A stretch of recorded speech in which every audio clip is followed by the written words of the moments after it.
Last week, the Three-Wide Racing League Grand National Series took on the banks of Auto Club Speedway in Fontana, California. This week, we head all the way across the country to the East Coast at Lime Rock Park. Welcome to Sim TV. My name's Kyle Heyer, joined by Finney and DeCuna tonight for a double-header event. Two 30-minute races at the 7-turn Lime Rock Park in Connecticut. This is going to be an exciting one, Finney, and we're road racing for the first time this season at a racetrack that is typically only really driven in club-level race cars. So put a 500 horsepower stock car out there, it's bound to be a wild time for drivers and teams alike. Yeah, this might seem like an unorthodox combination, you know, having stock cars on Lime Rock, but believe it or not, they did this in real life. I think it was, what, 09 was the race? Yeah, it was the late 2000s. Yeah. They did a little bit. Late noughts that they had a race around here in the K&N cars, which is pretty much more or less exactly what we're using here tonight. So, qualifying is about to get underway, but we're going to head and show you the track map here tonight for those that aren't familiar with this 7-turn road course. Down the front straightaway here, Finian, this is heading towards probably your best passing opportunity, turn number 1 and 2. They call this Big Bend. You're going to be going from 4th gear all the way down to 2nd, and it's a double apex right-hander before you head over to the left-hander in turn 3. Yeah, and you know, navigating through the S's, going through turn 3, and then which is the only left-hander on the entire course, then up on the right-hander, and then down the back straightaway, affectionately named No Name Straight, or just a quick little left to right, and then setting up for the uphill turn 5. Uphill turn 5, you're going to crest that hill. You're going to get cars going to get real light on you. Then you're going to head to West Bend, which is a right-hander. Then you'll head down towards turn number 7. That is the final turn on the course, and a very scary one. The car's under compression. It's a wild ride. It's a roller coaster here at Lime Rock Park, and it's going to be especially crazy with almost 30 cars in traffic tonight. Looking forward to seeing how this race is going to play out for the drivers that are here tonight. A lot of cars on a fairly small track, and it's going to be pretty chaotic. As you said earlier, it's a double-header event, so it's going to be a pair of twin 30-minute races. There's going to be no pit stops in this race. It's going to be straight-up sprint to the finish in both. Absolutely. So qualifying about 2.5 minutes down, 2.5 minutes to go, and the driver on pole right now is Drew Eisman. There's Jordan McKeevoy in his number 21 as he negotiates turn number 6. He's going to head under the bridge and then down turn number 7. Let's ride on board here with the 21.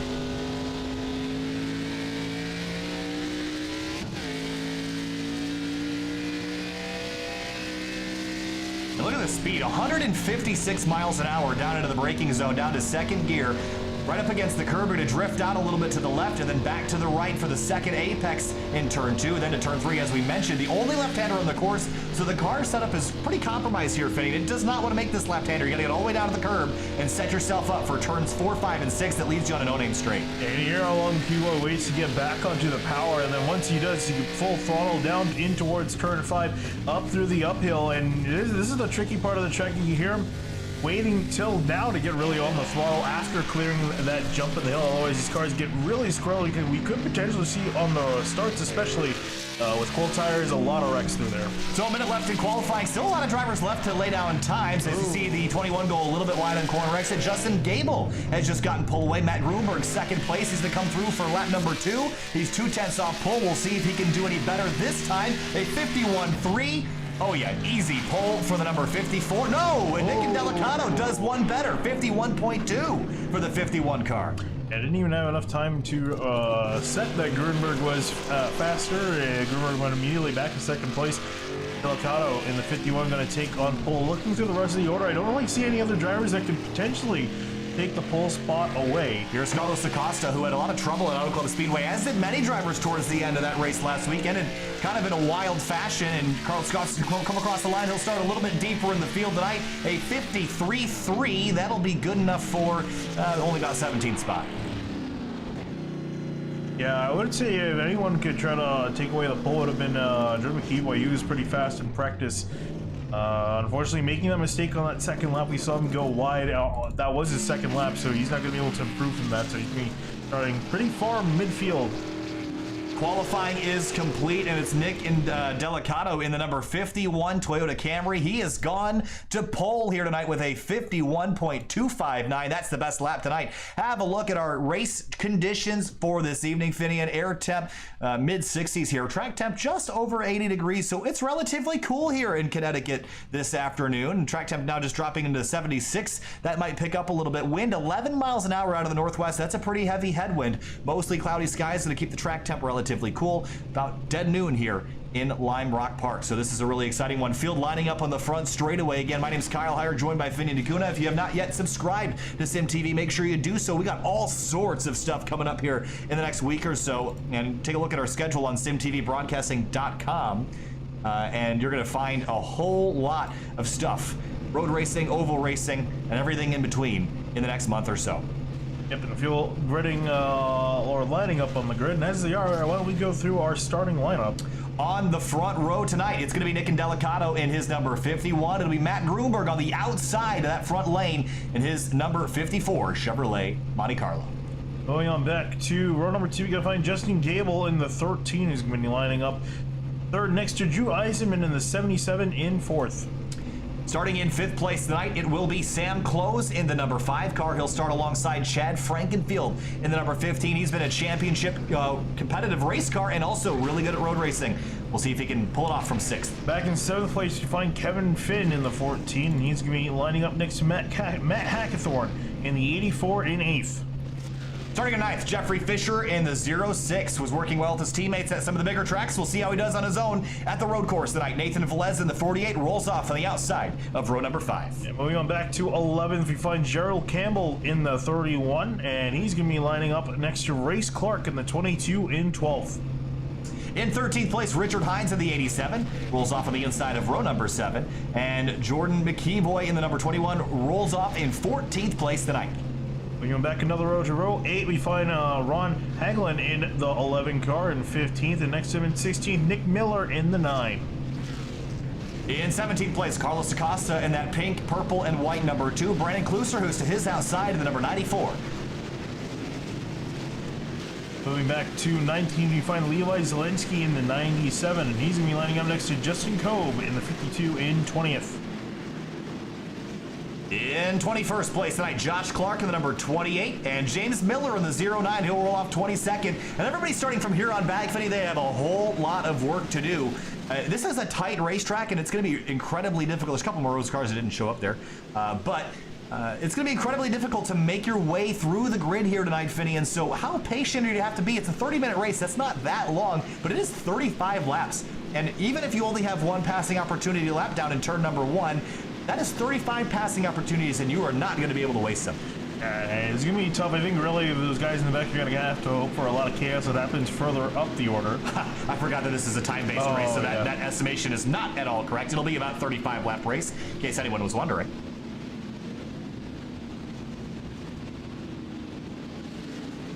Everyone working through here up through the uphill, not using the chicane on this layout. Yeah, again, that's one of the big considerations. You're right, Finney. We're using the classic layout here, no uphill chicane. As we head down the hill, this will be our last time under pacing conditions. We do have the possibility of a full course yellow. Jess Story in the number 7 did not take the grid, Finney, and so he will start from the pits if he starts at all. Time to go racing from Lime Rock Park. Starter with the green flag in hand. It's a long run down to turn number 1. Waiting. And there it is, green flag flies, and we're racing at Lime Rock Park for the 3Y Racing League Grand National Series.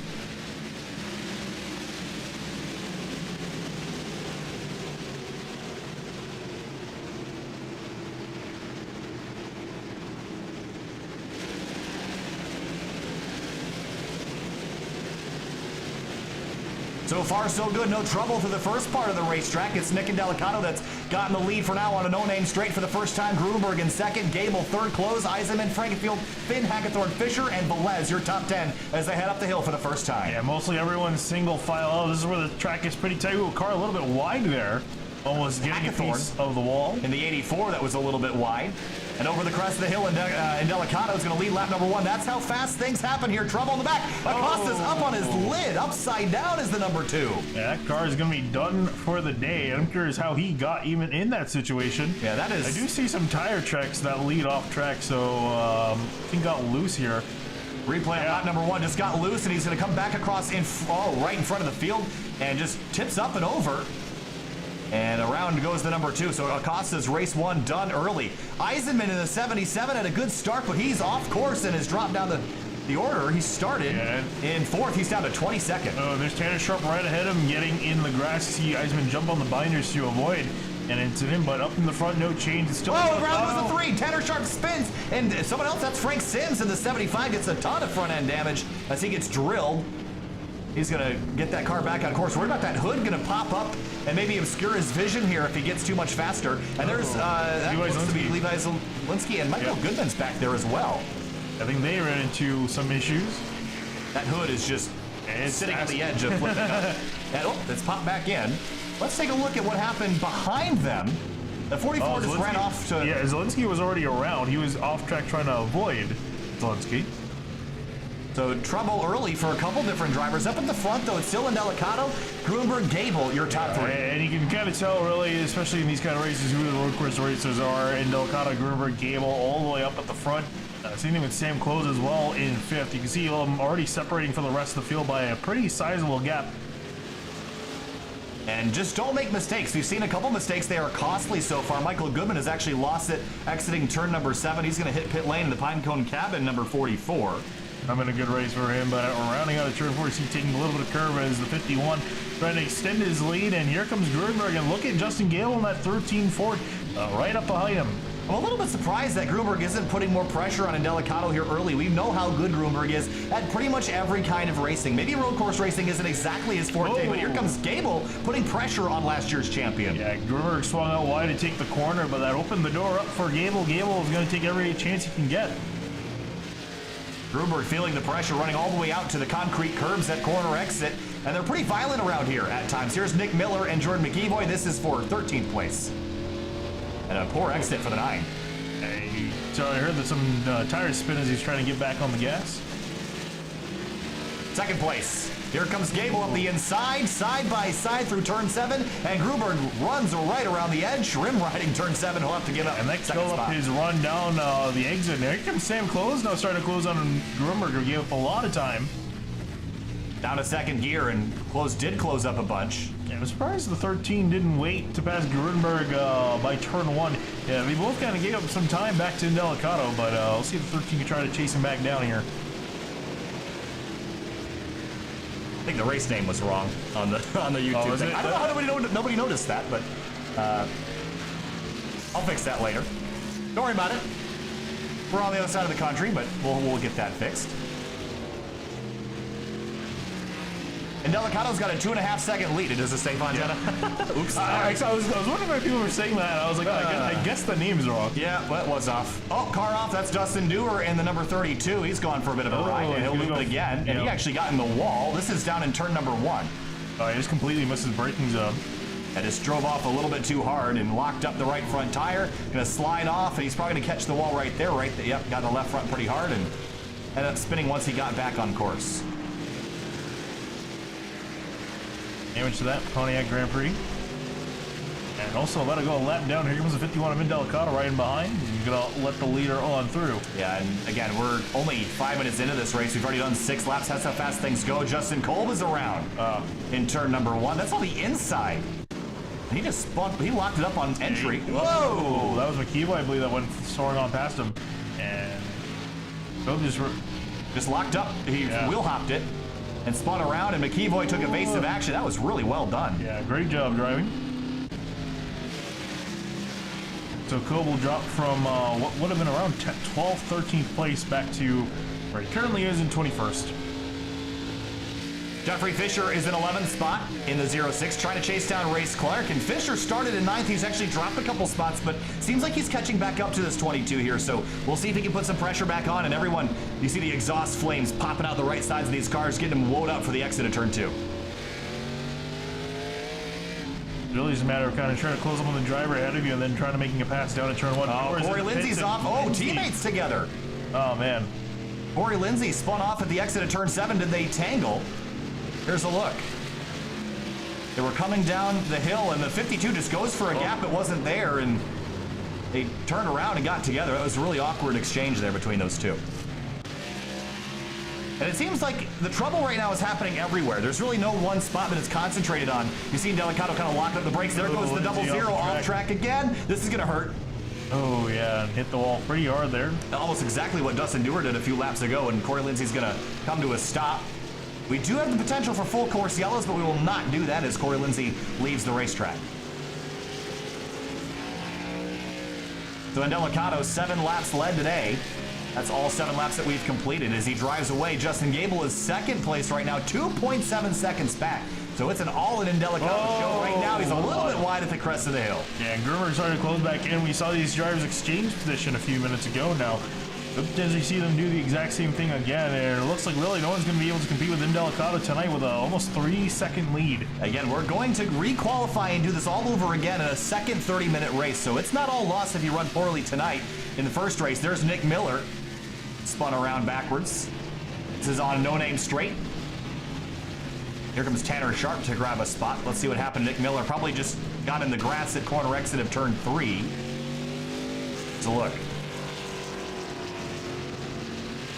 Oh, throttle up. Oh, he caught the grass on the right-hander. Yeah, it was a little bit too aggressive in his line. Backed it into the Armco. Up at the front, Matt Gruenberg has actually gotten by Justin Gable for seconds. There must have been a mistake by the 13. Things happen fast here at Lime Rock, don't they? Yeah, they really do. It looks like the 13 is still dropping back a little bit, and now potentially Sam Close trying to catch up. Close has been having a quiet day in 4th place. Hasn't really gone up or changed position from the start of the race.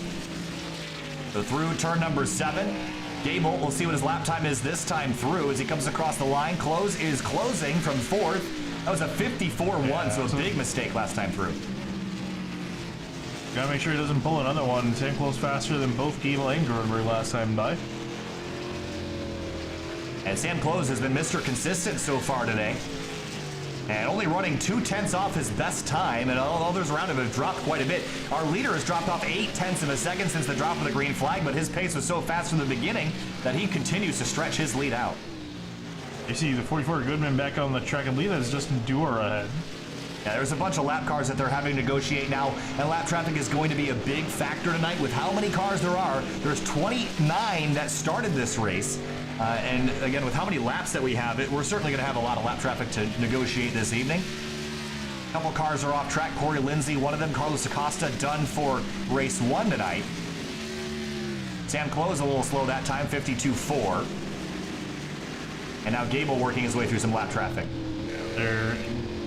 Goodman now going, falling in behind these guys. He's already 3 laps down. There's Britton Miller up ahead. Ron Hagelin. This is heading down towards turn 6. See exactly what happened to him. Probably, again, cresting the hill would be my guess. Everything's fine here. Yeah, just gets over the hill. Too much gas. Tries to save it. Whoa! Who was that just managed to dodge him? It was one of the, I think it was the 09 of James Miller. And here's what he saw coming over the crest. Nice avoidance there.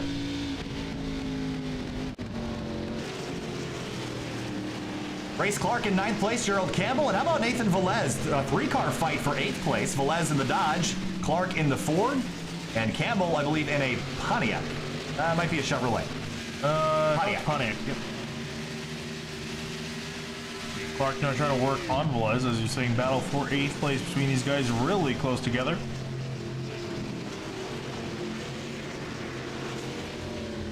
And Clark pushing the issue now. There's another car right up in front of him. Is that Kevin Finn? Yes, it is. So we're actually kind of growing this battle. Kevin Finn, Velez, Clark, and Campbell in a 4-car fight for 7th place. Still 8th, 9th, and 10th, all nose to tail between each other.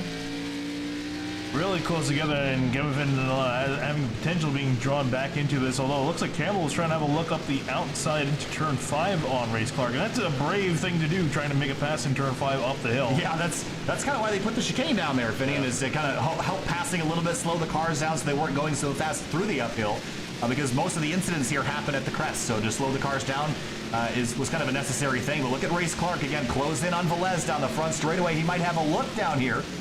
Gonna close in on the brakes. Here he comes to the inside. Not gonna be this time. Gonna keep it nice and tight though. Maybe try to make a move on the 48. There's Goodman again coming into picture.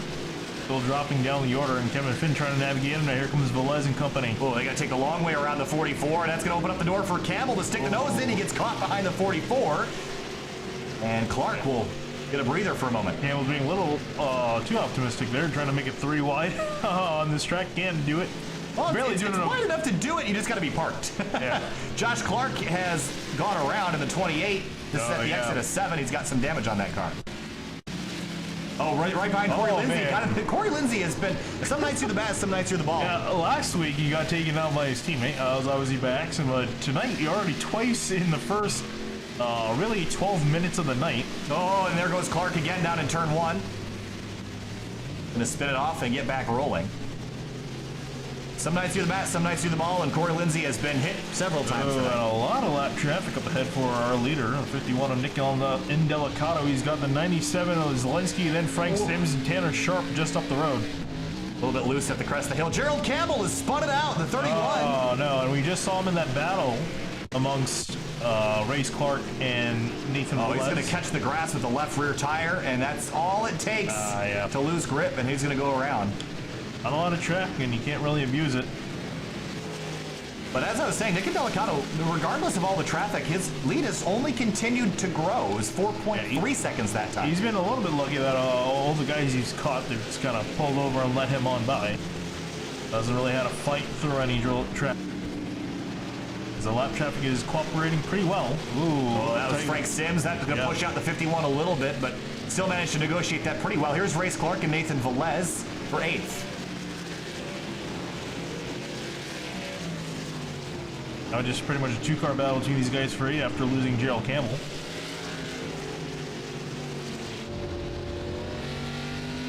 This track requiring a lot of patience. I mean, you can hear the throttle inputs for these guys. You want to get on the gas, you know, you think you can. Yeah, but you're going to end up spinning the tires and spinning out if you do so. You're right about the patience thing. I mean, these cars have so much torque, and Lime Rock Park is a place that will right you see the 22 slow through turn 6.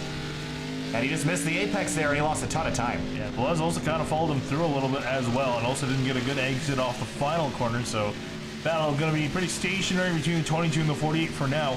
No other real close battles from what we can see. Actually, there's a bit of a close battle for 13th between McKeeboy and Eisenman. Eisenman a little bit wide in 7, though. That's going to hurt him. Whoa! Big correction. Held on to it. That would have been a bad accident if you had had a crash there. Oh, it's close and now going to be separated from these drivers. How about 21st, Justin Colvin? It was Frank Sims, but Sims has jumped on the brakes now. I think something happened for 8th. Velez has gone up and Clark has dropped back. Go back down. Clark has dropped back significantly too. The turn 1 area here. Oh yeah, the 22 was going wide in turn 1. Didn't spin it, almost did. But a solid job saving, went off the track and got back on and trying now to chase back down the 48. Matt Gruenberg is in 2nd place in the 54. 6/10 back is Justin Gable. These two traded 2nd place earlier in the night. But Justin Gable has really shown tonight that his road racing skills are spot on. He's certainly a threat to win the 2nd race. If he's running with Gruenberg and Indelicato, that 13 car is going to be a factor in our 2nd race. Remember, we will have another 30-minute race after the conclusion of this one in about 15.5 minutes. After the first 2 rounds, Gable currently tied in 9th place with Indelicato, funny enough, so both these drivers are doing very well tonight and looking to improve their standings in the points after not just one road course race, but 2, effectively one night. And if they can get, again, 1st and 3rd for both of them, you're looking at a good points day. Gable following Gruenberg down the front straightaway, and you know, at any other road course, the draft would be pretty significant, but there's not enough straight to really wind these cars out all the way. He might get stalled. He might get a little bit at the very end of the straightaway. He's wide. Oh, yeah. He managed to save it, didn't lose the car, but touched the grass for a moment and had to back way off the throttle. They will save and get back on. But yeah, I was saying, you might be able to get a little something towards the end of the straight, but by the time you're there, you're already braking for turn 1. So not a whole lot to worry with. Really, what that straightaway is going to be dependent on is your run out of turn 7, and that's really going to determine any chance you have of making a pass in turn 1. So 14 minutes to go. Oh, Tanner Sharp spun around. Oh, man. After the uphill. And got a piece of the wall. Yeah, the driver that should have won the race last week with how good he was, how much pace that he had. And this is just going to be another bad week for him. He also should have won Daytona. Think back to how many times he should have won races this year. Shoulda, coulda, woulda. And got the tire wall there, and that was not insignificant contact. And a bad spot to be parked as well with cars coming on by. Their parts dragging on that thing as well. We're just past halfway here at Lime Rock Park. Oh, there's a car. Oh, yeah. It's 28 of Josh Clark. Oh, the 3 again is going to spin. And he'll go off into the grass in the turn 1 runoff area. And his night is just going from bad to worse. Yeah, just about to say exactly that. And currently now dropping to 22nd, potentially 23rd. So Brent Miller can get up to him. So whoa, the 89. That was Brett Miller. Whoa, the freak's gonna go around again. That's just miserable at this point. Oh, and Joe Campbell in the background also gonna go out wide. Now he's still in the lead lap and just lost 2 positions from doing that. And it's just been carnage out there tonight.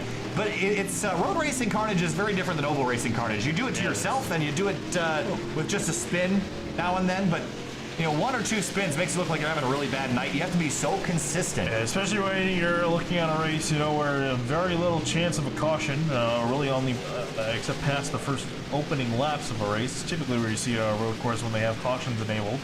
And then also no pit stops in such a short amount of time. You can't afford to make a mistake. Battle for 16th, Kloosterhuis and Hagelin. The 94 is who you're riding on board with right now. Hagelin in the 11, right behind, 4 tenths back. Yeah, there's also Nick Miller, that third car right in behind the red. All battling it out for 16th place. Coca-Cola colors on the number 11 tonight. He's going to close right up to the back of the 94. Yeah, this was talking about getting that run down the front straightaway. And a little bit of a messy shift from 3rd to 4th. Gonna have a look at the inside and gonna get some wheel hop as well. Slipping and sliding, but he hangs on to it. They grab a whole bunch of curb in turn 2, and you see the 94 sideways in front. Up the inside goes the 11, and Kloosterhuis just gave it to him, looks like. Yeah, surprised by that. Looks like Kloosterhuis just kind of out here to survive at the moment. Let's see if he gives the same courtesy to Nick Miller now in the 9. Miller wants the same courtesy. He might not get it, though.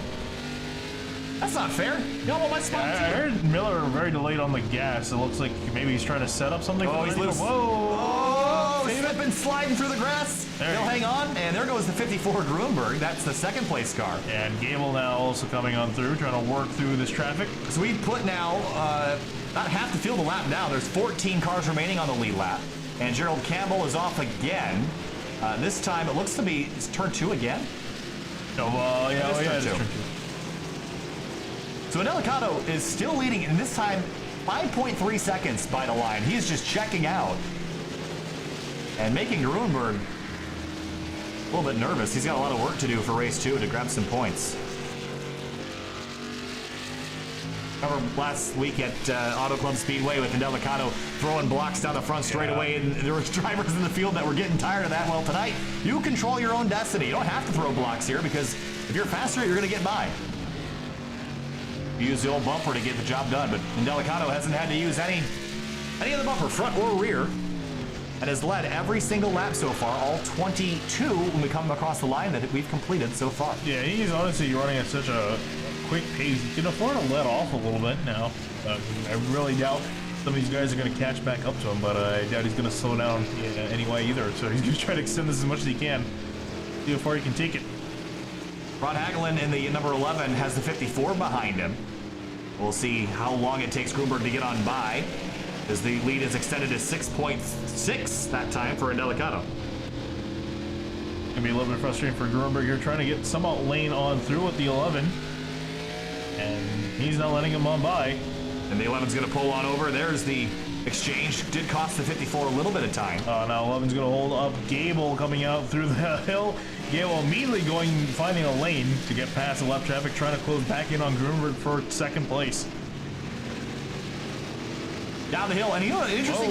Oh, there's a car off. That's Kloosterhuis in the 94. I was gonna say also the 13 and Gable almost cut the grass entering Miller. The final turn. Oh, that's dicey. Passing on the outside in turn 7. I was gonna mention turn 7 and turn 6. There used to be more curbing out there, or at least taller curbing, and now it's a lot flatter. It's a lot easier to go over the edge of that curve, especially in turn 6. So you can have a bad time, and the driver's having to get used to that as well.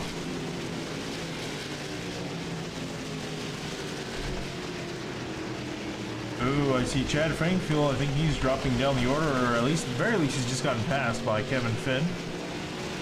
Take a look at the replay. I'm curious if he had maybe off in turn 1. It's a popular place to go off. Looks like he just cooked it a little bit hot into turn 1, and the grass is so slick over there. And there goes the 84 Hackathorn and Kevin Finn in the 14, so it drops Frankenfield from 5th to 7th. Yeah, Hackathorn having a really solid day inside the top 5. Yeah, this is a really good run for him. And you think back a couple seasons ago in the Truck Series especially, Hackathorn was running pretty well. Last year, 2019, was not a good year for Hackathorn. Looking for a bit of a rebound. And so far, top 5 run tonight. If he could do it twice, that would certainly be a great night for him. Yeah, and I'm a bit surprised with his run. This is going to sound like I'm bashing him a bit. but hasn't had the best results of the road courses. I'm kind of just scrolling through here on Dan Lisa, some of his previous finish outside the top 15. And here's a really good run for him in 5th tonight, so it looks like he got some practice with this car and all road courses and looking pretty solid. Kevin Finn, though, started to put some pressure on, was 2/10 quicker at the line. It was a 52.75 to Hackathorn's 52.9, and actually Hackathorn's going to pull over and let Finn on through and cross him back over, and he was going to let him by. They're going to fight for a moment as they had to turn 6, and now he'll concede the spot for 5th. There's that narrow curb I was talking about that used to be about twice as wide. And when the track was repaved, they put in a standard FIA-style curbing at the exit of 6, and it's really only about 2 or 3 feet wide compared to the 6 feet wide it used to be. No changes out front, and Delicato continues to lead by 6.8 seconds. Gruenberg, Gable, close Finn, your top 5. Then it's Hackathorn, Frankenfield, Velez, Clark, and Jeffrey Fisher rounding out your top 10. Another solid run so far from the 06 this year. Doing pretty well. It's got a little bit of distance. Actually, not that much distance. You race Clark to the next car up the road. Levi Szalinski, haven't talked a whole lot about him. He spun earlier in the race in turn 3, but since then we haven't really talked about him. He started 19th. He's gained 2 spots, but progress is coming very slowly tonight. He's going to hope for a better race too. Yeah, currently catching up to the 09 at James Miller. This looks like a pretty quick lap for the 97. For Miller was 55 flat to Szalinski almost running a 54 flat, so over a second faster. Yeah, Miller really hot out into turn 1. He's going to drift out a little bit wide. You see the 97 keeping a tighter line, using more curb. You can actually use those big tall curbs in turns 1 and 2 to help the car rotate. You can grab the curb with the right front tire and kind of hunker yourself up and over. And that's what Levi Szalinski did, and he's closed a bunch on Miller. Looking for some sort of passing opportunity through those S's. You see him getting much better acceleration than the 09 down the back straightaway. Oh, and Miller going to have to go up. Oh, they're going to crash! Contact! No. Crash at the top of the hill right in front of the field. And somehow I think we've gotten through it without major damage. The 97, though, a lot of time he's going to lose. And there is some damage to this car. We're stuck. This is a really bad spot. I wouldn't be surprised if we saw a yellow flag for this. Yeah, looks like he was looking at it as relative for a gap in traffic. Found it, got the car looped around, and good to go. But man, that's heartbreaking for this 97 of Szalinski. Yeah, that whole situation was super awkward. They just get down to the 09, makes a mistake. He's going to slide wide, and then Szalinski gets on the curb. They tangle here, and then he actually... Everyone did a pretty solid job just kind of waiting through to get on by. Yeah, that was a really dicey moment. And we'll run on board with Chad Frankenfield as they came over the crest of the hill, what they saw. There's 2 cars. So, 5 minutes left in race number 1 of the night. We just had another multi-car collision at the top of the hill, but it's Delicato leading by 7.4 seconds, and he's just been so impressive. The drop-off in lap times has been about 1.5 seconds for Delicato, and about 1.2 seconds for Gruenberg, so he's actually dropped off less than 54. But the track position, the overall pace has been not there compared to the 51. Gable pushing the issue. You see him sliding out a little bit. He's been trying to get back to the 54 Gruenberg for a while now. He's been chasing him down, but hasn't quite. I don't think he has the pace to quite pass the 54. But if Gruenberg does make a mistake or get caught up in someone else's mess, Gable's there to rebound. Frankenfield goes through to 6th over at Hackathorn. Has dropped back to 7th. We were talking about him being in 5th, and Kevin Finn, meanwhile, has moved up into 5th. Yeah, again, Frankenfield lost his spot to the 84 a few laps ago when he ran wide in turn 1, so he really belongs ahead of the 84, at least based on their pace in the race so far, so this is not really surprising to see this position get swapped. Oh, Hackathorn sideways through turn 5 and even up the hill was chasing that car, was able to save it, get it going. Even Justin Cole up the head also very loose. There'll be about 5 laps to go next time by for Nick and Delicato. He's got a little ways to go before we get that 5 lap to go marker. 4 minutes and 23 seconds left in the race. And 5th place is your best battle. It's Finn, Frankenfield, and Hackathorn.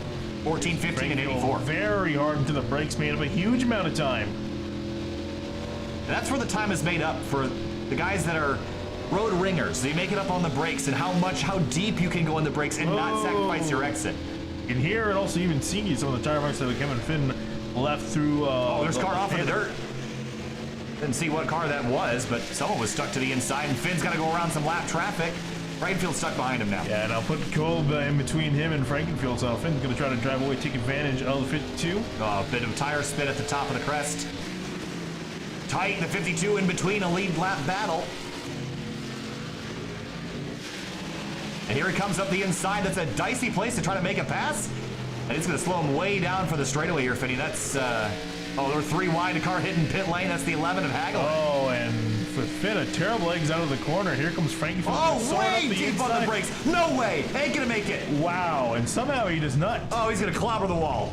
I'm amazed. I'm more amazed that somehow he didn't completely just take out Frankenfield and or Kevin Finn. Yeah, that was way late. A little bit of rub with the 22. He missed his braking point by a metric mile. Here's a look. Wow, just way deep, and the 15 is so lucky. We'll ride on board with the back of the 15 car. That was a bit of a pucker moment for Frankenfield. Oh, man. And wow, the 14 as well. He actually did go off in the aftermath, but got it back on course. What a wild dive down in turn 1. That's what that set up, that whole incident set up a battle here going on between Race Clark, and there you see him working around the lap car, the 94 of Clusers, Jeffrey Fisher, and Hackthorne will duking it out behind the 94. The 94's trying to get out of the way, and they're going to be 3 wide down the front straightaway here. And Clusers going to back off down as Fisher's trying to get a drive off. The 94's in the dirt. Oh, he's going to tag Hackthorne, send him around for a loop in turn 1.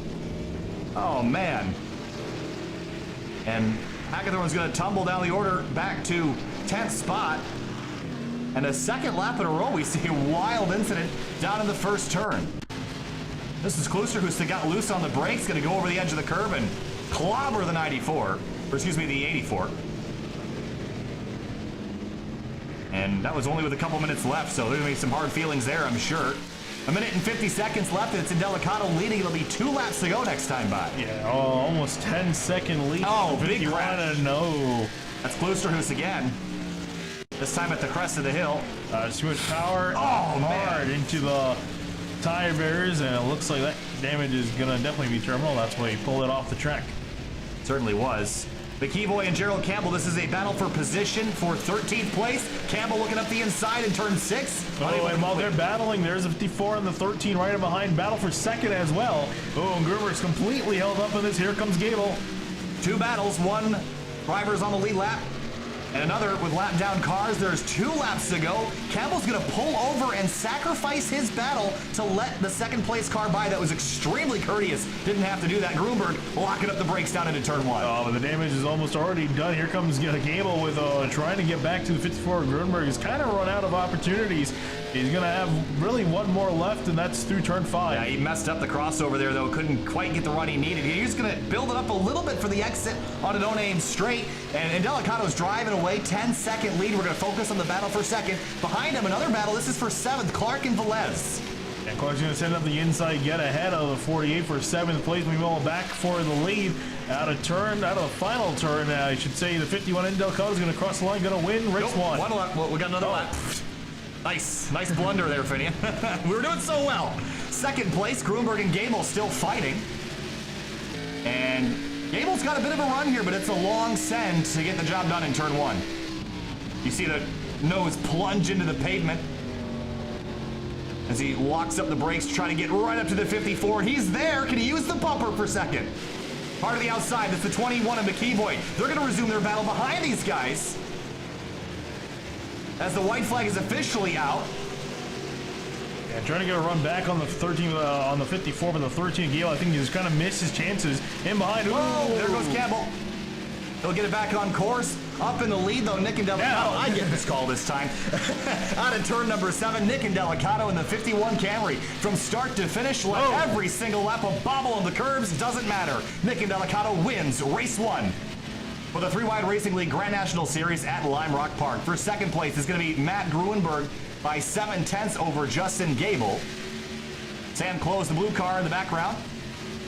He'll come through to 4th. Still a battle deeper in the field. Hines and Hackthorne. This is for 10th. Yeah, Hackthorne, after a miserable day, he's trying to make up some sort of ground here. Has a chance. Got a half lap to try to make something if he can get up to the 87. Not looking like that's going to be super likely. Car pulling out of the way. That's the 09 of James Miller, who's already a lap down. Hackthorne closing, but I don't think it's going to be enough. Yeah, gonna be too little too late for the 84. You would have probably needed one more lap to try to get up to Hines. Jump over the curb. And Matt Hagethorn was as high as 5th earlier. He drops to 11th. In a late race turn of events, damage on the nose of that car, but it's Nick and Delicato who's going to celebrate at LRP for the first time tonight. And this win is going to be a big one for him. And ran so well at Daytona, didn't win there. Ran really well at Auto Club, didn't win there. Actually, he ended up in the catch fence at Daytona. Yeah, I was going to say, it was not a good day for him, but it's going to be a good day for him today. Potentially another time tonight if he can repeat his success. Burnouts and celebrations for the 51. Here's a look at your race results. Delicato, Gruenberg, Gable, not even close for the lead, and I'm curious to see if Gruenberg can close this gap in race number 2, which we're going to go to break for about 10 minutes, oh, maybe a little bit less than 10 minutes, so don't leave your spot. But we'll be back with the start of race 2 here shortly. We promise you it'll be just as entertaining as race 1 was. In the meantime, if you want to watch action non-stop, our buddies Corey and Brandon are live streaming the ERSCA PristineAuction.com series from Homestead Miami Speedway, and you can head over there. That's live on Sim TV right now. We'll be back with race number 2 in just a few minutes.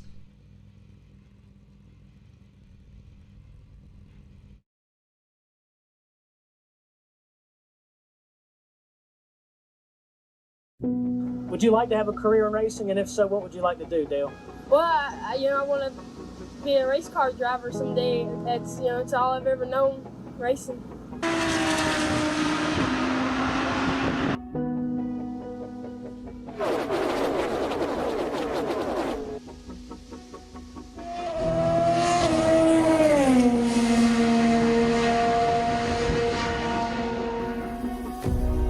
What did you want to be when you grew up? So many people live a life of what if. Go to school, go to college, get a 9-to-5. This is how we support our dreams, with a safety net. Because we're unsure about taking a leap of faith. Because we're afraid. As we grow, we cross things off our list of dreams. We cut them down, make them realistic. Having control of things is reassuring. But for some, the rush of being out of control is what gives them life. Some say racing cars is reckless. Maybe they're right.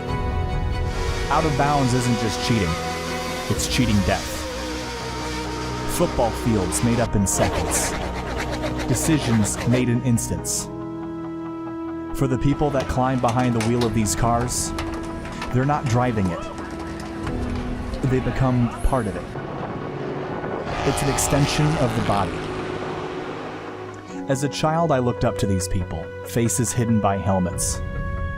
The less you saw of the driver, the more believable it became that they were, in fact, just part of the machine. It's easy to forget that inside the cockpit is someone just like us, but with the mindset that fear is a motivation, not a barrier. But the reality is, race car drivers are not like us. They never cross anything off their list of dreams. They just keep writing more.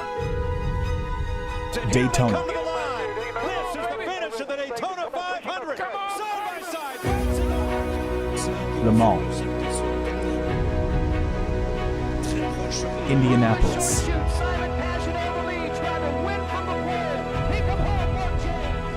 Monaco.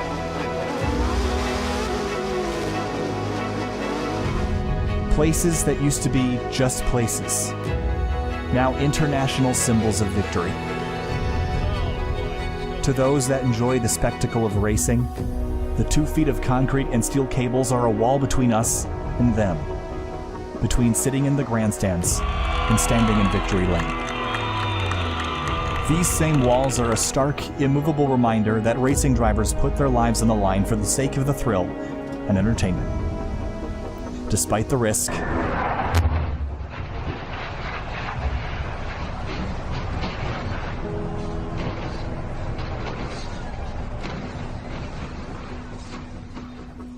despite the heartbreak, despite the cost. There are some on the sidelines who are fascinated by the danger, They are fascinated by speed, fascinated by the undying desire to be just a little bit better. Their dreams erased by geography, finances, or the lack of a famous last name. There are some who once wished to be a race car driver, but aren't, because they didn't get the chance. And they thought they'd spend the rest of their lives watching their heroes on television, or from the other side of the fence. They thought it was impossible to climb into a race car, so they crossed it off their list. But it's not impossible. There is a ticket to the other side of the fence. For those who want it bad enough, this is your chance.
Well, Lime Rock Park was the site of our first race of the night here for the 3-Wide Racing League Grand National Series, and it was a wild one, Finney. In 30 minutes of racing action, it was Nick and Delicato that went to victory lane around this 1.5-mile, 7-turn road course, and the trouble spots were all over the place. I think we saw trouble in all 7 of the corners tonight, especially turns 1 and 2 and the top of the hill in turns 5 and 6. Yeah, and I imagine we're probably going to see a similar story in race number 2 here. We'll see if we do see a change in the order. I'm really curious, if we couldn't see, if Gable or Matt Gruenberg are trying to take away a potential win from Nick and Delicato. Looks to be the class of the field tonight after winning by 10 seconds over everyone else in race number 1 a few minutes ago.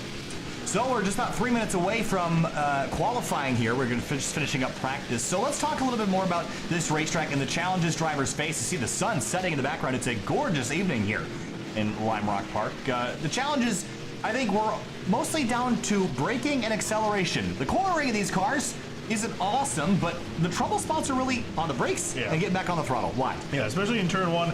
Obviously these are not road cars. They're not necessarily designed to have the best brakes, so you're dealing with what you got, and for the most part it's alright, but when we're traveling at such a high rate of speed, because these engines have a lot of kick to them, you think with the speed that they have better brakes. They do not.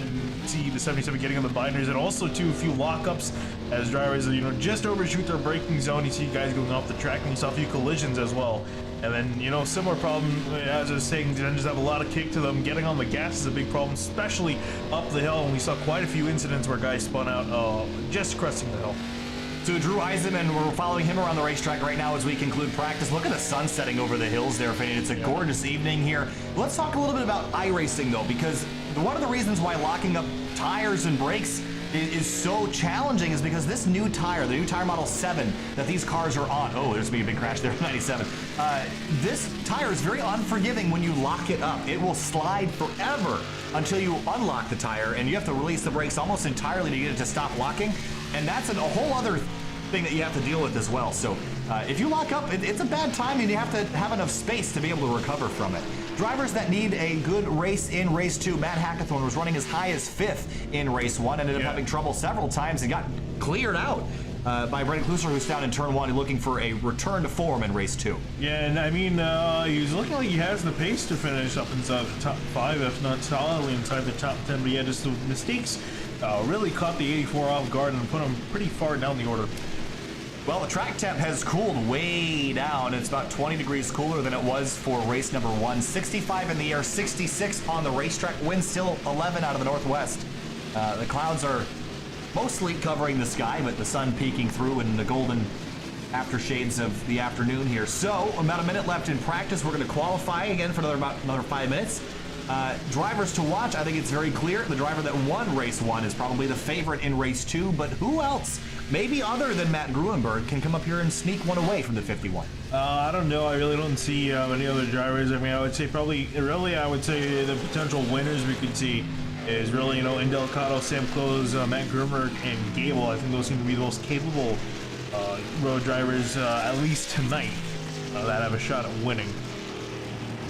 Frank Simpson, the 75, had a bunch of damage early in race 1. We'll see if he can get a solid finish in here in race number 2 tonight.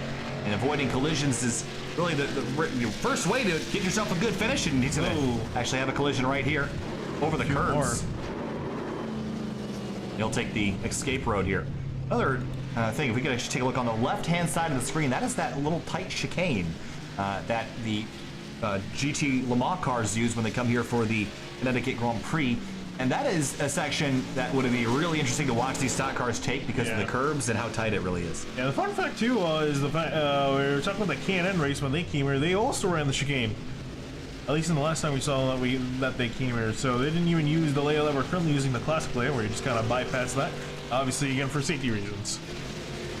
Sun setting over the hills here in Connecticut as the checkered flag flies in practice, and it's time to go qualifying for the second time this evening. And the track not quite bathed in golden light as it's dipped behind the horizon for those at ground level. And let's take a look at qualifying. Again, it'll be a 5-minute adventure. So you can put down the fastest lap, and the driver I want to ride with as soon as he gets on the racetrack is that 51, our race winner. earlier in the night. I wanted to run on board and see what he's doing different than everybody else, if he's doing anything different than anybody else, but also the 54 Gruenberg and others. Everyone pulling out for their outlap here, trying to get all the laps in. About 3 minutes to do a complete cycle, an outlap plus two flying laps. So Justin Kolb getting fired up, getting the car warmed up and ready to go racing. Sam Close in the 5. Ran podium in race 1, but didn't quite have the pace. I think he's going to be aggressive on the initial start.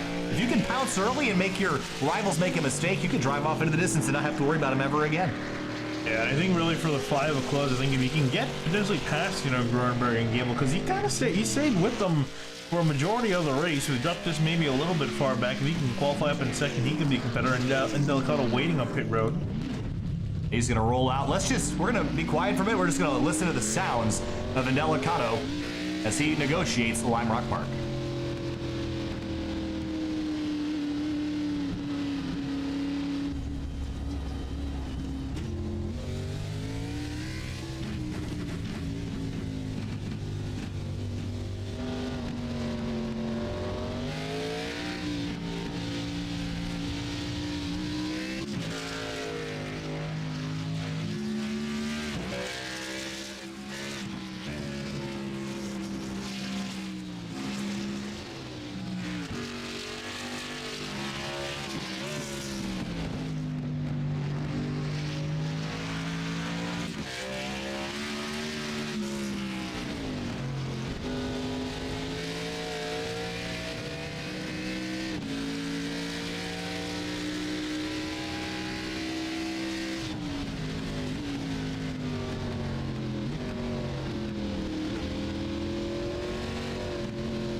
Across the start-finish line, it's a 50.9. It'll put him P1. And he's going to go around for a second lap, and Delicado is absolutely soaring around here. It seems like this is really his race to lose again.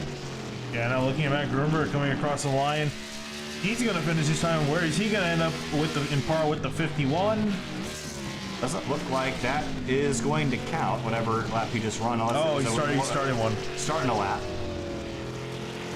And is Nick and Delicado, okay, I wouldn't really say it's a home race for him, but he's northeastern and close enough. Close enough. The Lime Rock Park is only about 6 hours away from here? 7 hours away?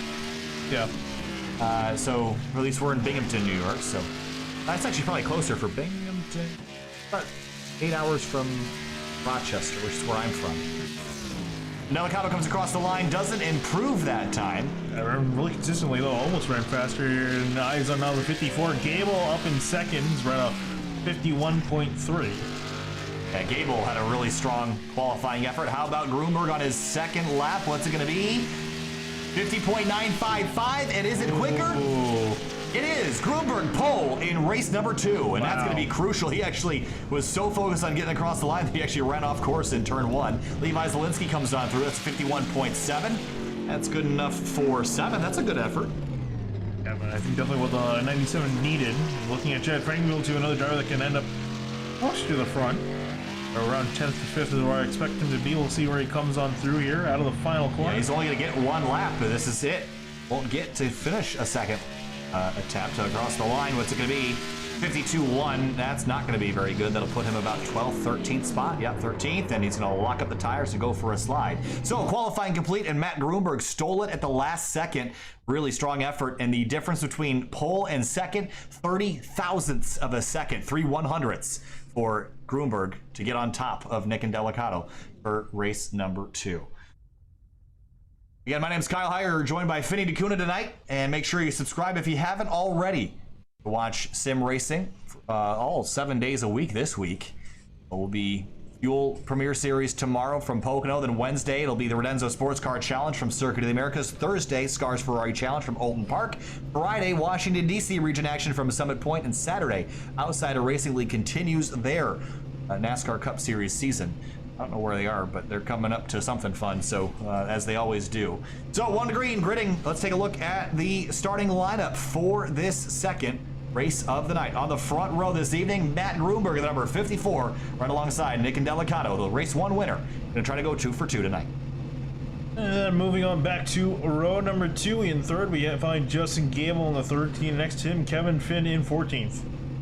14. Sorry, the 14 car. Okay, there we go. Row number 3. 5th place, Sam Close in the number 5, and it'll be Drew Eisenman to his outside in the number 77 Eisen Designs car. He'll roll off in 6th. Moving on back to 7th place, you find Levi Szalinski in the 97. Great qualifying effort for him. We're looking to see if he can probably upset, make some noise here inside the top 10. Race 1 did not go well for him. Race cars can be starting next to him in the 22. Nathan Velez, the number 48, will roll off 9th on the inside of row 5, and Jordan McKeeboy to his outside didn't quite have the race 1 he wanted. He'll try to do better, starting from 10th. Back in 11th, you find Matt Hackathorn in the 84, struggled in race 1 as well. Finished in 11th, so we'll see if he can improve. Richard Hines going to be starting next to him in the 87 in 12th. 13th place, Chad Frankenfield, championship contender from last season in the Cup Series. He'll roll off 13th. And Justin Kolb in the 52 in 14th. Had trouble in race 1. Going to try to avoid it in race 2. Back to 15, find the 06 of Jeffrey Fisher, and he's going to be lining up next to 16th place. Brandon Klooster's in the 94. Ron Hagelin in the number 11 rolls off in 17th, and Nick Miller to his outside in row 9 in the number 9 car. Back in 19th, we find Josh Clark in the 20, and he's going to be starting next to 20th place, James Miller in the 09. And funny enough about James Miller, you just said in the chat, he's driving with a controller tonight, not with a wheel. Doing a pretty good job, all things considered. Oh, Tanner Sharp just put on the pace lap in turn 1. Well, that's embarrassing. Cold tires. I was going to say, he looked like he was driving with a controller. Just kidding. Wow. Shots fired there. Yeah, he's another driver that ran into some trouble fairly early on in race 1, so, you know, I was hoping for him that things go a little bit better. Wow, beautiful skies here in Lime Rock Park. Look at that. Gorgeous. And, you know, as critical as I am about iRacing in certain respects with graphics, their new stuff is absolutely beautiful. The skybox did a fantastic job with. I honestly don't think they really could have done better. The skies look amazing. Look at that. It's honestly like a photograph. It's beautiful. We're going to crest the hill here and come down this time for the start of the second race. And again, it'll be about 36 laps worth of racing. Matt Gruenberg, actually, it's a lot longer than it was in race 1 just because we're going a little bit faster this time around with the cooler temps. Nick Indelicato in the 51. Going to try to go 2 for 2, but he's going to have to pass that 54 to get the job done. We'll see if he's able to do it. Field comes down through turn number 7. And it's time to go racing. Started with the green flag in hand. The skies are golden, and the track will be green. Matt Gruenberg in the number 54. Green flag flies, and we're racing again at Lime Rock Park for the 3-Ride Racing League Grand National Series.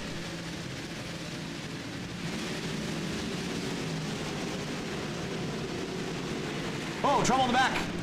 All the way at the back of the field. I didn't see who exactly that was. It was the 44, Michael Goodman. He's damaged. And Tanner Sharp has some nose damage to that car. Oh, the 09's blown the motor. Already, yeah. So this was on the straightaway before we even got to turn 1, but going back to the action, here comes the leaders now through turn 5. Here they come. You can hear them thundering off from the distance through turn number 5 and up the hill towards 6. And all nice and orderly here, but there was drama at the race start. I think we've got it sorted out now. Indelicato, though, has dropped back on the start. He's dropped back to 3rd place now. Gable up in 2nd. So Indelicato now going to have to be on the offensive for this race. Looking at Hackathorn midfield in 10th. Looking at 9th as Velez goes off the track. Here 3 wide. 3 wide. Frankenfield up the inside. And Jordan McKeeboy smells blood in the water. He's going to take a bite out of the 48 of Nathan Velez on the brakes into turn 1 behind him. There is Jeffrey Fisher in the 06 and 52 of Kolb sideways entering the corner. Yeah, he's just kind of trying to navigate his way on through. He's going to let the 52 of Kolb on by and sort himself out into 15th right in front of Kloosters. It's a log jam, and I hear contact. That was between the 21 McKeeboy and Hackathorn. Yeah, they stay straight. And Tanner Sharp looks like he has exited the racetrack.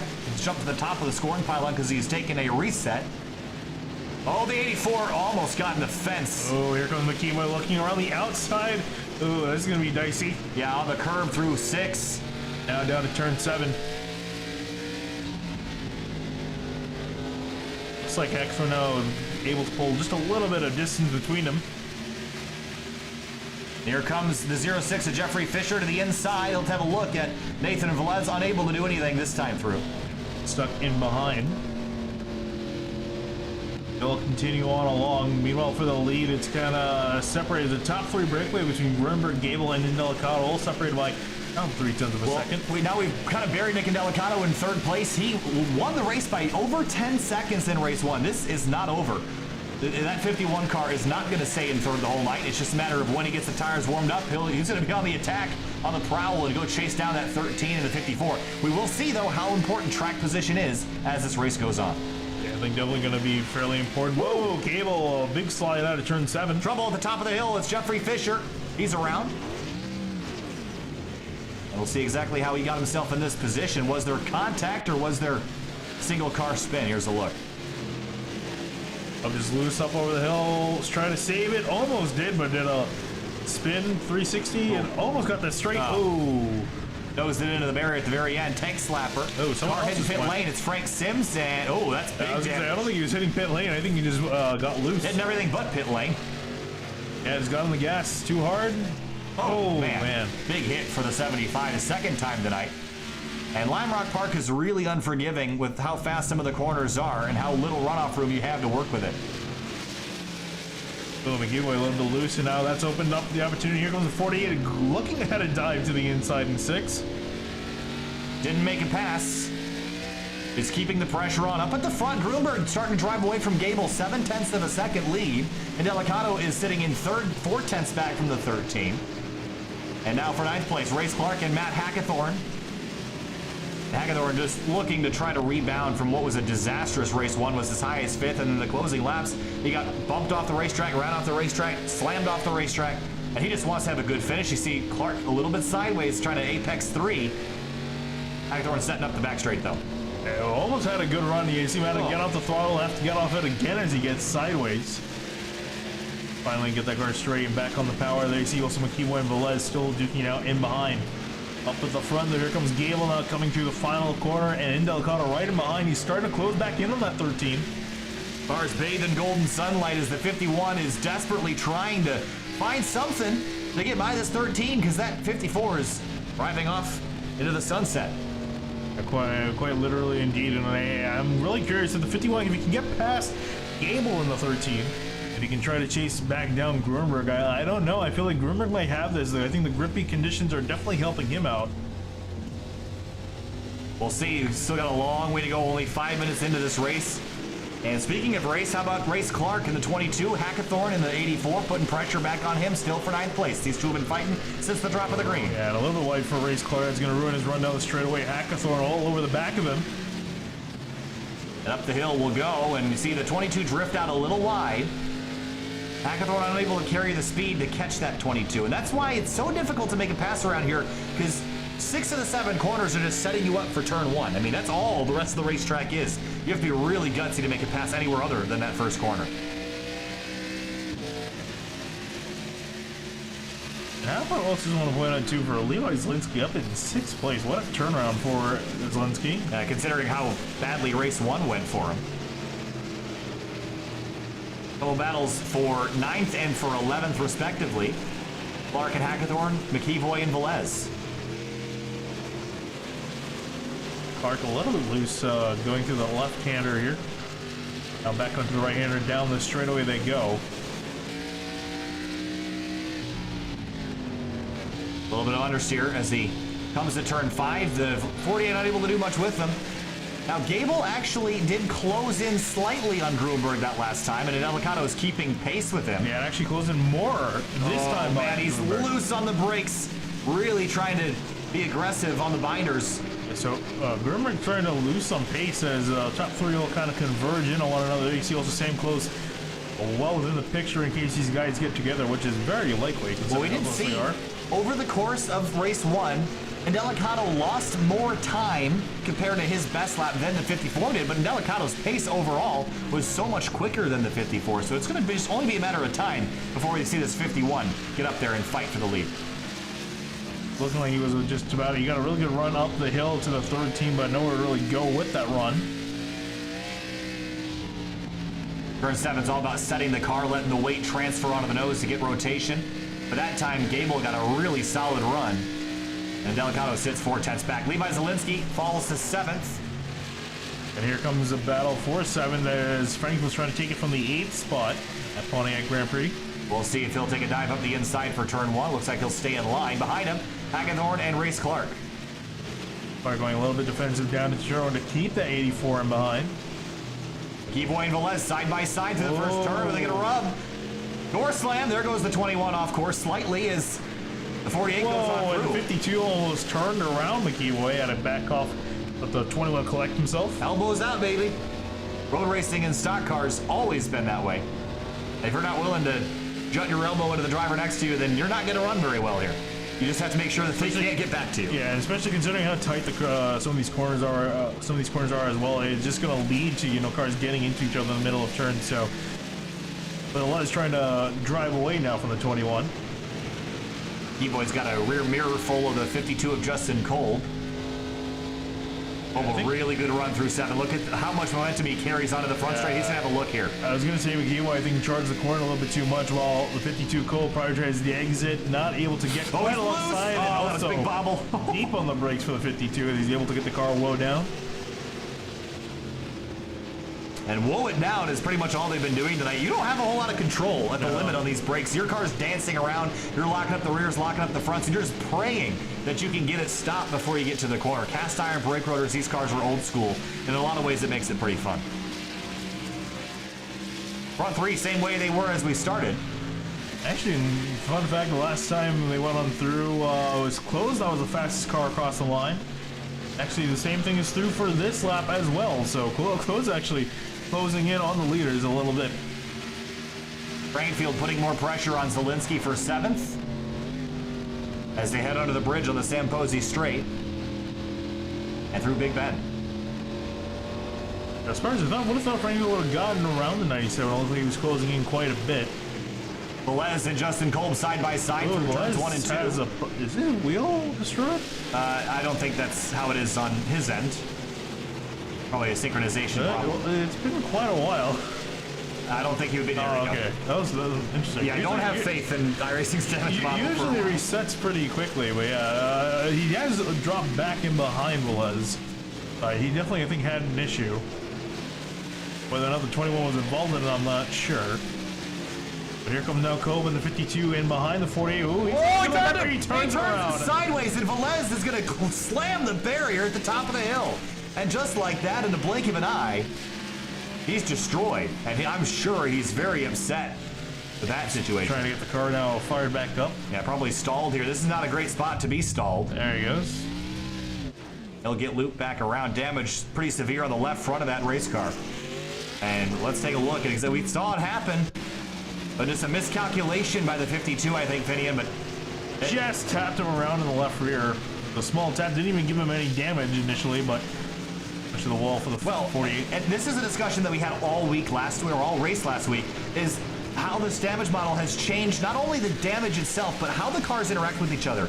And we're seeing now that cars are lifting up the rear tires up off the ground, and passes and bumps that you used to be able to make, you cannot do anymore. The drivers have to figure that out. For the lead, it's a 3-car fight. Gruenberg, Gable, and Delicado all 2/10 apart. Yeah, Gruenberg effectively lost his lead. Now here comes Delicado as Gable goes wide, but now it's going to switch back in Gable's advantage here up the inside through a right-hander, and the 13 is going to squeeze the back pass. Yeah, I think Gable's just holding off the inevitable right now, and Delicado was going to get through. It's just a matter of time.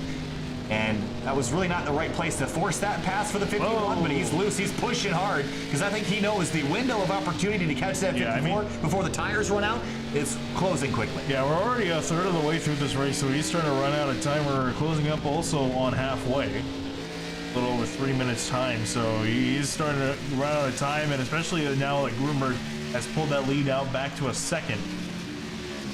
Oh, trouble for Hagelin in the number 11 on the back straightaway. We've seen a bunch of crashes. Yeah, not this far down the back straightaway, unless he was chasing this car all the way down, which Be kind of amazing. Bad spot to be parked. He will get it looped back around. Let's see what happened to the number 11. Probably started at the exit of turn 3 is my guess. We've also seen some drivers clipping the inside curb in turn 5 right here. That's what happens. He catches that curb. Oh, yeah. And that's not that curb is not there to use. That is a danger, you're off the racetrack curb. And the 11 found that out the hard way. And this, I mean, if you take a look at this, we go back and look in slow motion here at exactly the profile of this curb. You can see how aggressive it is. This is not a friendly one. Very sharp and very mean looking. We've also just had, I think the 87 of Richard Hines has just had a problem. Let's go back and see exactly how he got himself tangled. Just behind the 52 Just of tore him to the Coleman. brakes. Loop the car around. Almost had it seated, but... For the lead, we do have another battle shaping up. Gruenberg, his lead has just been dwindling. Yeah. He's struggling now. I think it might have had to do. They were working past the lap car. Corey Lindsay. But they just got past. I think that probably didn't do any favors.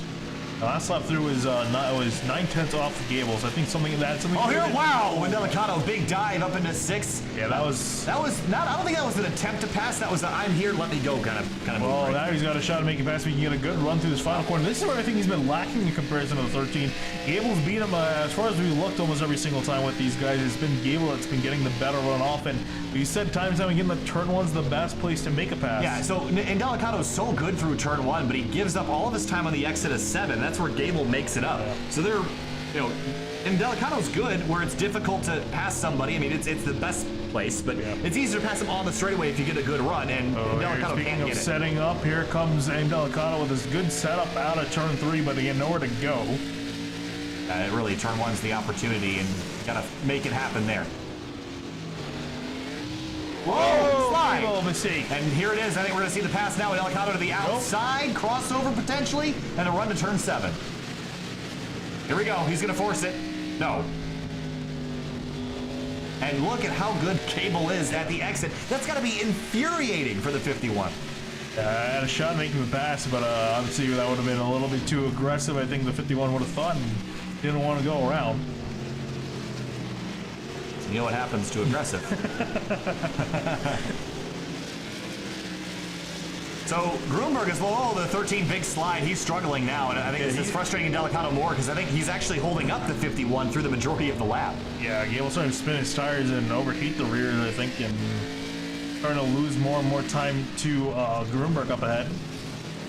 51 really sliding through 5. He's just got such a good run up the hill. He just can't make a move down here. I wonder if he'll use the bumper, but he's been pretty polite so far. I don't really see the reason to. Yeah, I don't think he's going to be. I think he knows that, this place in particular, too, I think with the amount of times, you're turning and the weight that's on these cars, you can't really afford to bump people as well as you send them around, as we saw with Nathan Velez. Across the line of the 3, Gable was actually the quickest that time. Gruenberg second and Delicado third, quickest. And we're going to run on a light here pretty soon. It's getting dark. Yeah, it's starting to get a little bit dark. Visibility not really an issue yet, but it's certainly not as good as it was in race 1. About 5 o'clock, 6 o'clock here in the evening. And lots of hills around the course so the sun can hide behind. And just past halfway, 14 minutes and 40 seconds left. Oh, Gable out in the grass. Poor exit out of 6. I don't think it matters. He's been so good at 7. He's been recovering from every incident that he's made a mistake. He's recovering again on turn 7. That is Velez, I think. Yeah, Velez a lap down with damage.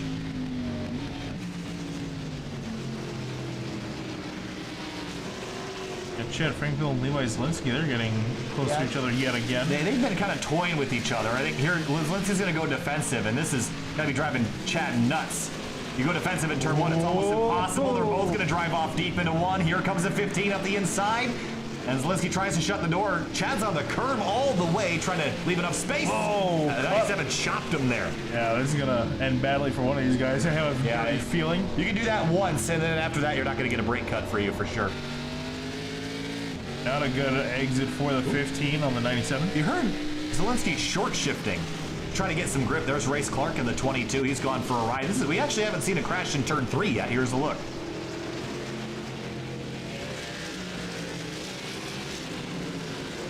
actually surprised we haven't seen more like that, to be honest. Yeah. For 7th spot still. Oh, Szalinski made a mistake. Here comes Frankenfield for 7th place. Gonna see if they can race each other off into 1. Right up the inside. He's gonna have the advantage here. Gets really hard on the brakes. He's hot. Oh, he's got it wound down somehow, and Frankenfield goes through to 7th. Wow. What a pass. Yeah, a great pass for Frankenfield. Now he can finally set his sights further up the road. He got 6 seconds to get to Heisman. He's got to start going. Meanwhile, the 13, the 51 going at it yet again. Here comes the he's got it. off the inside. Oh, contact. They're going to run together. The 13 goes wide. Here comes the 51 to the inside. And a drag race to 7, and Delicalo loses that race again. He's got to be just banging his head off the wheel right now, thinking how frustrating this is. He's so close, but can't get it done. 2 seconds now. The gap is between Gable and Gruenberg. We'll take a little replay of that to see that all transpire. Yeah, there's a look. He got to the inside. He actually, I don't know if they made contact. No, they didn't. They didn't make in contact during that entire exchange somehow. They just missed each other. Wild ride for a moment. And then here he comes again to the inside. Oh, the 13 is really struggling. I think now it's going to be battle over. You say so. They're going to join each other down the back straightaway. Here comes Gable. Wow. He's still not clear. And finally, the 51's going to get clear. Mission accomplished? Oh, no, he goes wide. Oh, and there's a drag race down towards turn 6. And somehow the 13 won back on that. Oh, this is great stuff here, but they're losing so much time.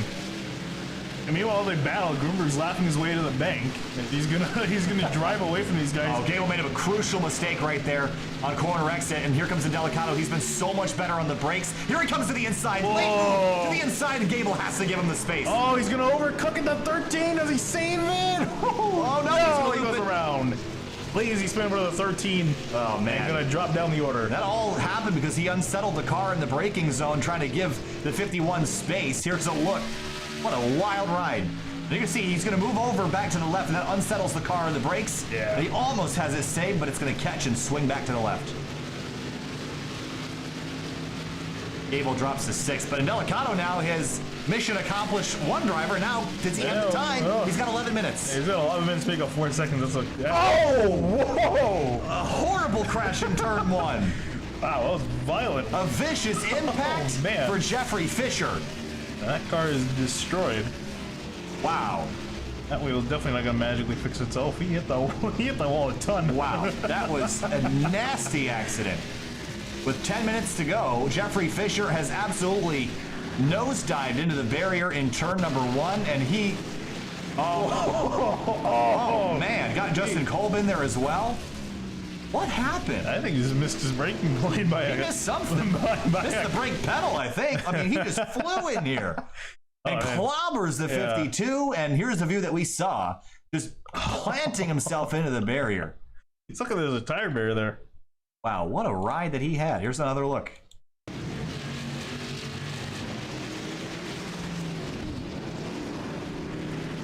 Oh man, what a wreck. I don't think I've seen anything like that at Lime Rock Park ever.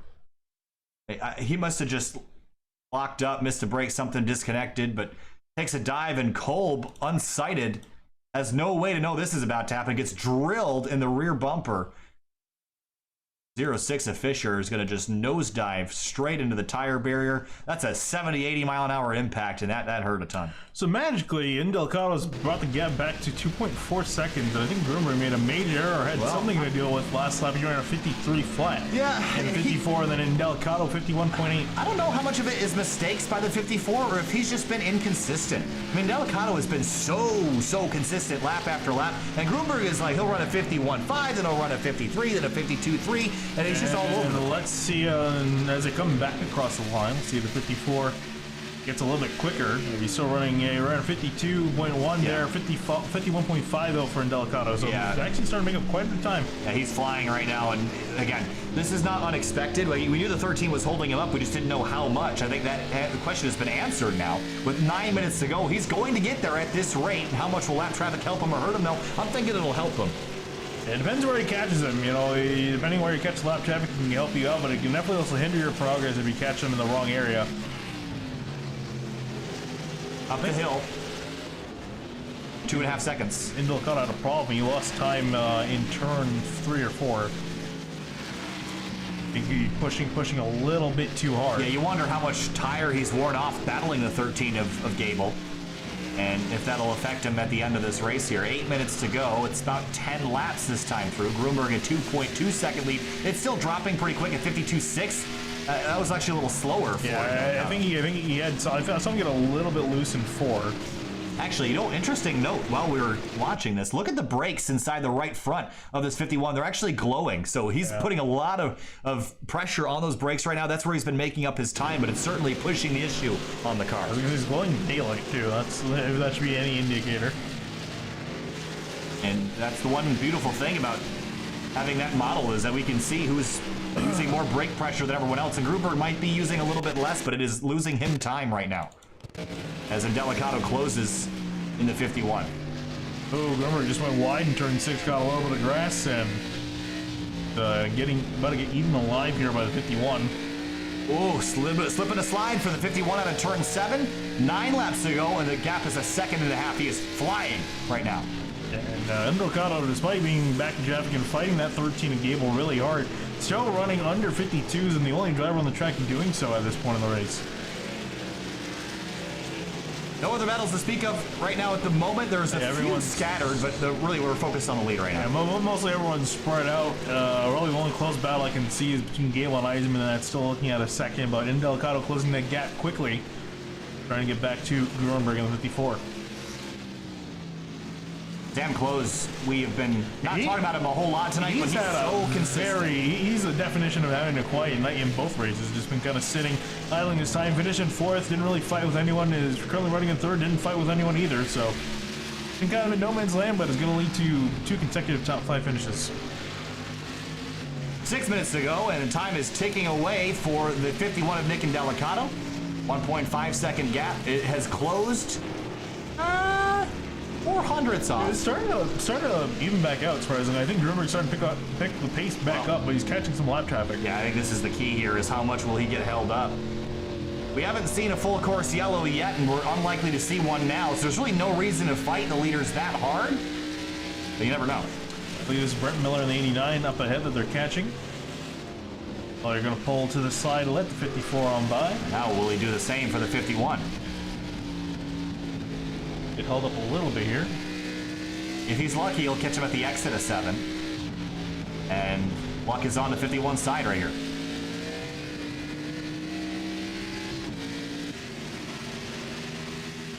Fifth place here about Drew Eisenman. Haven't talked a whole lot about him tonight. He's got some right side damage, and there's Justin Gable making up some time. And I would expect the 13 to get by the 77 fairly easily because of his spin earlier, but going to be a good battle down here in turn 1. You can see if Eisenman, if you can do anything to really defend from the 13, it's going to be kind of a losing battle, but still enough time. If 77 can hold him off, he can get a top 5 still. The Ford Taurus closing in. It's all about balancing the car, using the brakes to rotate it, the throttle to rotate it. Brakes rotate on entry, throttle rotates on exit. Whoa, too much. Speaking of rotation, it's too much.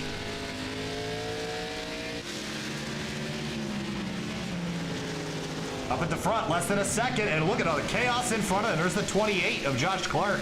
Had a big slide at the exit of 7. And this is all in front of our leader. He's coming up on a massive pile. Yeah, this is gonna hurt him a bit. I gotta imagine he's trying to get through everyone. Oh, yeah, that's gonna hurt him a bunch. Delicato's licking his lips. Look at how much time he gained right there. That was 4 or 5 tenths right there. That was just by Gruenberg having to miss the corner there to get around Goodman.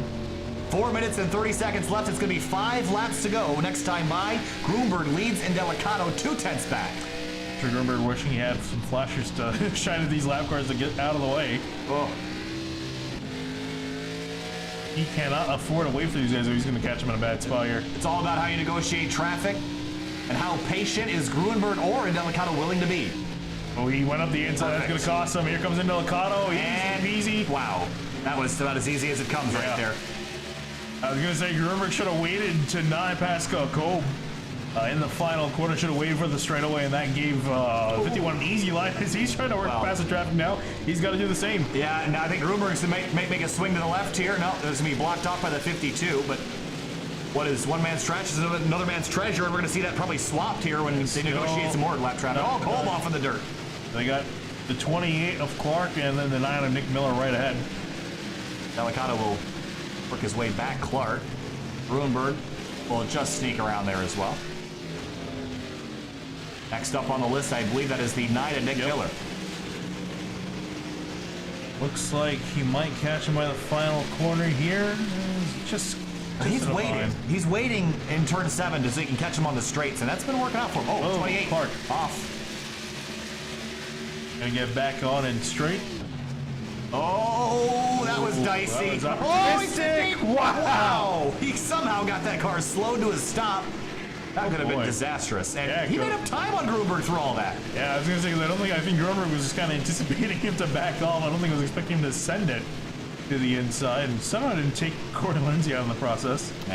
Gruenberg has just been getting the short end of the stick when it comes to traffic. He really, you're talking about just kind of luck being part of it here. This is kind of where luck is kind of a factor, just catching the traffic in the right place at the right time, and Delicato's gotten really lucky with it.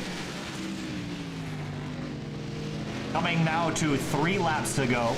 Delicato has only led 2 laps. It'll make it 3. Gruenberg has led the other 29. I still feel like we're not quite done yet. I have a dirty feeling. Oh, anything can happen.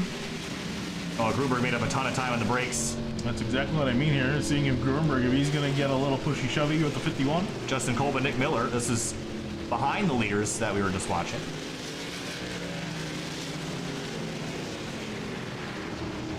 This is for position for 12. Kolb, he's been really struggling with that 2 to 3 transition. Minute 46 seconds left. And this time it will be 3 laps. No, 2 laps ago. Yes. They're coming 2 to go. I said 3 laps last time. Gotta remember to take a number off every time we go by. That's how that works, right? Oh, here comes Gruenberg. Oh boy. That was a great run. That was a really strong run, wasn't it? And he's gonna have a look down into turn 1, and Delicato sees it. He's gonna go defensive. Yeah. Gruenberg's got to be careful to not outbrake himself. Man. Yeah, wow. Brakes glowing on the 54. He's trying. Let's see. On the 51, I'm a little bit worried there. He got pretty close to his rear bumper that time. He's trying to set up turn 3. He's going to dive. Going to get the bumper there. Not quite. So close. That's about as close as you can get. Next time by. Oh, Delicato sliding. He saved it, though. Oh, boy. Here we go. Side by side on the back straight for a moment. Here comes the 54. Are they going to try this up the hill? No. Oh, man. Delicato looked like he was about to lose it on entry. He was driving so hard, and you can see Gruenberg putting the pressure in Delicato here. Here they come. White flag's going to be in the air. And Delicato needs a shorter name. It's hard to say when you're excited. It really is. Here we go. White flag this time by for the leaders. And Delicato and Gruenberg. Oh, Gruenberg sideways out of the final turn. White flag in the air. 1 more lap to go. Final time. Gruenberg is 3/10 back. Can he close? 51 slips through the middle of 1 and 2. Did not get a good turn 1. Oh, no, the 54 sideways. Oh, and I think that kind of ruined it right there for him. Got too much curb, trying to rotate the car around. And Delicato, can he go 2 for 2 tonight? Got to not make a mistake. We've seen that back end slide around quite a bit in the last few laps. It's going to be pretty hot. He has to make it through a few more corners. Nick and Delicato in the first couple races of the season at Daytona and Auto Club was denied victory in messy ways. Was turned, wrecked, flipped upside down. Spent the last lap of Daytona with car parts hanging from the catch fence. But he will do it. The Gruenberg car through the dirt, and he's going to smash into the wall in the final corner, and Nick and Delicato goes 2 for 2. He wins at Lime Rock. And Gruenberg was going to limp to the line. He tried. Yeah, he tried. He knew he had a gap to work with. I didn't think he was going to do that. I was making my nice little ending speech, and then he goes and tries to mess it all up. You know, points for effort there. I don't know honestly what he was actually thinking was going to happen. But points for effort. He'll finish in second, though. Sam Close, uneventful race for him, but is going to get a solid 3rd place finish. Kevin Finn in 4th, and Justin Gable going to round out your top 5. We're going to have to go back and take a look at that last lap maneuver. He just like the stamp and sent it, just why not, right? I mean, at that point, he knew he was going to finish second either way, as long as he didn't pack it in the fence. But let's go back and take a look here. And he's a wild man. How about Nick and Delicato, though? Yeah, man, that was an impressive showing here at the road course. I'm curious to see, just looking at our list here of where we're going next as far as road courses are concerned. You can see Watkins Glen in June. Here is Matt Gruenberg's last 20 seconds. This is coming down to turn 7. Saw a hole and went for it, but missed. It wasn't even that close either. He tried. He gave it all the effort that he could, but quite work out in his favor. Didn't even. The funny thing is, he didn't even jump the curb. He's completely bypassed the curb. Yep. Yeah, he missed. I think right here is when he goes, uh-oh. And that's not the view you want to see at Lime Rock on the last lap. At least he didn't spin out. That would have been horrible if he spun out a few hundred feet before the line. So Nick Delicato is going to be celebrating at the start-finish line. Actually, he's in pit lane. NASCAR to be upset with that. Back to the pit stalls. Again, your race results across the top of the screen. For one more time, we're going to let that scroll through before we jump to break to grab your interviewees. It'll be in Nick Delicato, Gruenberg, and Sam Close we will talk to. So stay with us. We'll be back in just a minute for some interviews, and we'll talk to your race winner. Stay with us.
Welcome back live to Sim TV and the 3-Wide Racing League Grand National Series. We're here now with Sam Close in the number 5 Dodge. Now, Sam, tonight was a return to form for you. It's been kind of a rough last year or so. You've been up there running for positions, but had some equally bad days. But tonight, 2 really solid finishes inside the top 5. You got to be pretty happy with tonight.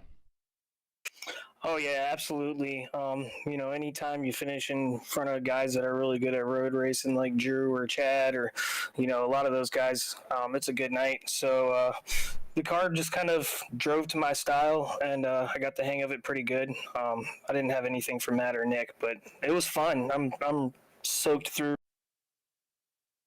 Tell me a little bit about working through some lap traffic tonight. It got pretty hectic out there with so many laps and so many lap down cars. How challenging was it to make passes on some of those slower cars? Actually, the first race was a little bit easier because I don't think some of the guys had a chance to either practice enough or build up pace. But the second race was really pretty difficult to pass cars. Everybody was running pretty decent pace, so you had to work a little bit harder to get past lap cars, which I usually was able to do just out braking into one. But it got kind of sketched. I had to dodge a couple guys a couple times. Sam, thank you so much for talking to us. 2 solid top 5 runs tonight. Thanks for chatting with us, and good luck to you next week. Thanks a lot for the broadcast, guys. Sure thing. We're going to talk now with Justin Gable in the number 13. Justin, race 1 went really well for you, but race 2 had a little bit of a loop down there in turn number 1, battling Nick and Delicato for a second. Walk us through that fight with Nick, because it was a fun one to watch. Well, he stomped me and Matt in the first race, so we're like, well, one of us has to either A, send it going to turn 1 lap, one to get in front of him or push him off, but Matt got the pole, so then he told me he was going to a pace car, so we got the jump on him, and then I was just like, okay, try to hold him up as long as I can, then hopefully have a finish, 3-way finish for the win. Didn't work out too well. He got a good run coming off that final corner. I went to defend. He threw me a dummy, and I wheel hopped going down to 1, just looped it, and my tires were killed, and I couldn't get back up to where I was. We head to a couple more road courses later in the season. I think we got Watkins Glen coming up in a few months. Then we also have, I think, Montreal, you said, Finian. So are those road tracks in general the ones that you're looking forward to, or are you more of a left turn guy here? I'm more of a road course racer, but Not with stock cars. I'm a firm believer in stock cars should not be allowed to turn right. They are big, heavy boats. boy. I need something Oh, with Justin. downforce and a lot of horsepower. Oh, Justin, we have some fundamental disagreements, buddy. But hey, it was still a really good run for you tonight. 2 runs inside the top 5. You got to be pretty happy with all that, all things considered. So thanks for talking to us, and we'll see you next week. I think yes. All right, we'll have a good one. And tonight's second place, Matt Gruenberg. Matt, well, you gave it all you had. I don't think anybody can doubt that. Last lap, went to throw a loop, unable to complete that pass. But just walk us through. We got distracted. There's a police car in the parking garage, Finney, and that's what was shining the light. Sorry, got a little distracted. But that last lap pass, just walk us through trying to chase down Nick after he got by you. Yeah, I was just hoping that the white flag would come out a little bit sooner than what it did. I just had trouble getting by lap cars to the first race and the second race. It seemed like I would lose tons of time getting by lap cars. I guess that's what happens when you don't really run road courses. But I was just trying to give Nick all I had there to get back by him, and just maybe try to pull a slider in the last corner through the grass. But no, Nick ran a good race. He was definitely the fastest car out there. I would have liked to seen what him and James Miller could have done. I know James had computer issues tonight, kind of kept him out of running full speed tonight. But I guess we'll go to some road courses later in the season, and we'll see. I prepared a lot for this race, but I don't think I'll be preparing as much for the other road courses. Matt, thanks so much for talking to us. Really solid run tonight, and we'll see you next week. Thank you. Thanks. Our race winner twice over tonight, Nick. First 2 races of the season. Well, one of them had you ending up upside down in the catch fence. The second race, maybe not quite as disastrous of a result, but tonight, races 3 and 4, you went out there and just put a show on for everybody, especially in race 2. Walk us through, especially that second race when you had to battle Justin for so long and then get by Matt and hold him off in the last lap. Yeah, that was that second one was a bit harder, just a tad bit. But I knew those guys were fast. I knew it was going to be either me, Matt, and Justin, or Sam even. And that first race, I knew if you sat it on the pole, it was going to be hard for people to pass you unless, they hit you. Me and Justin made contact in the second race a couple times for me trying to pass him. But I knew that first one, I knew I was really fast, but I knew it didn't really mean much if I didn't get pole in the second one. But the second one was, it was interesting. Yeah, Justin held me up a little bit. And even like on the initial start, I was like, all right, they're working together. Because he tried, faking me. And I was thinking about it. And then I was like, all right. And I was wondering if he'd let me go by because I knew I was faster and I was going to be able to catch Matt. But he held me up. And then I somehow got around him and caught Matt with lap cars. We got a couple more road courses on the schedule this season. One of them at Watkins Glen in June. And then we go to Montreal a little bit later in the season. Road course is kind of your thing. That certainly looks like it tonight. And what do you think about those upcoming road courses? And do you have as good of a shot of winning there as you did here? I would say Watkins Glen is, it's my home track. I go there every year in real life. I know that track fairly well. Watkins Glen, I would say, is going to be a good race for me. But road course racing in general for me is, it's not my strongest suit. I'm pretty decent at it, but I'm more of an oval guy when it comes to racing stock cars in general. And then, was it Canada? That's going to be interesting. I don't even have the track yet, but I know the layout at least, so I'm going to have to buy that, practice that, and hopefully get better. Nick, thanks so much for talking. Congrats on 2 wins in a row tonight. We'll see you next week, Nick. Thanks for talking. Yeah, if I can just thank you guys for putting on the live streams, and also shout out to my team, Evo Sim Sport. We are rebranding June 1st of this year. So, yeah, everybody who's watching, hope you guys enjoyed. Thank you guys for doing the stream. Sure thing, man. Have a good night. We'll see you later. That's going to do it for the interviews tonight, Finney. And what a fun night that was. I always love road racing, especially at Lime Rock Park. This place in particular, it feels so special in so many different ways, because it's just one of those tracks that everybody loves driving because it's just so simple, but it's so challenging in the same way. So your thoughts after tonight's event? No, fantastic night of racing here in 2 separate races at Lime Rock. They both put on a pretty solid show, especially race 2. Some fantastic stuff here on such a tight, small circuit. And looking to the other 2 road courses, as we were saying, Montreal, and that will be in May. That'll be in June. But next race for the series will be at Bristol. Oh, so is that coming up next week? Oh boy, Bristol, Tennessee. That's the I was about to say the track too tough to tame. That's the what do they call that place? Thunder Valley.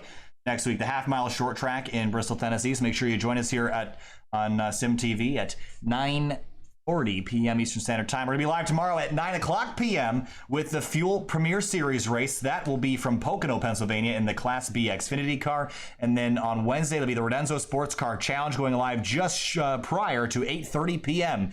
Eastern Standard Time. Then Thursday, Scars Ferrari Challenge. They will be headed to Olton Park. Then Friday, DC Region SCCA 72 minutes from Summit Point. And then Saturday night will be Outsider Racing League heading to Texas, Lone Star State. So that's going to be it for us tonight. Thank you so much for watching, and have a good night.